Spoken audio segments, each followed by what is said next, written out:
Тврдењата на министерката Царовска дека се намалува бројот на матуранти кои ја бойкотираат наставата се делумно точни, вели Ходај. Сепак тоа не е резултат на спласнатата волја кај нас. Булингот за кој таа говори и го посочува Сојузот на средношколци кој наводно прави притисок на матурантите, не постои. Вели Бленди Ходај.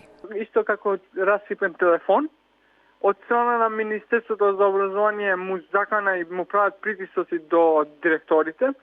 Директорите му се прават закани и притисоци до наставниците и после тоа наставниците прават притисоци и закани кон матурантите. Така што ова е целата структура како се врши и како тече процесот на закани и притисоци од страна на институциите, од страната на Министерството за образование и наука и се така од директорите заедно со наставници.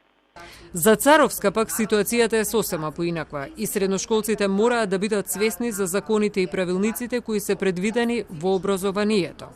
Во тој дел се и укажувањата на наставниците кои во ниту еден миг не треба да се толкуваат како притисоци.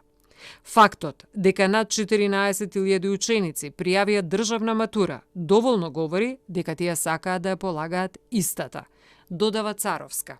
По однос на притисоците, јас велам дека социјалниот притисок кој што се случува врз учениците кои што одбиваат да се приклучат на бојкотот е значителен. Наставниците веројатно и директорите можеби укажуваат, заради тоа што знам дека се свикуваат и вонредни родителски средби, укажуваат на законските обврски кои што ги имаат тие како училишта да ги испочитуваат. А тоа е во делот на евиденција на часовите на кои што не се појавил одреден ученик заради тоа што часовите во континуитет се држат макар и за 1 или 20 ученици кои што се приклучуваат. Бојкотот на наставата ќе продолжи и понатаму, велат од Сојузот на средношколци. Тие ќе испратат барање до пратениците во собранието за отворање дебата за државната матура.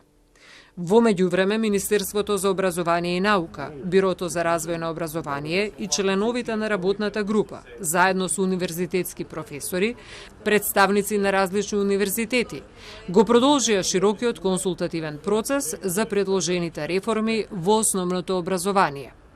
За опозицијската ВМРО ДПМН, фалењето на ваквите реформи е штетно и ќе предизвика крах на образовниот систем, бидејќи не постои транспарентен диалог за пошироката јавност, се вели во дописот на ВМРО ДПМН.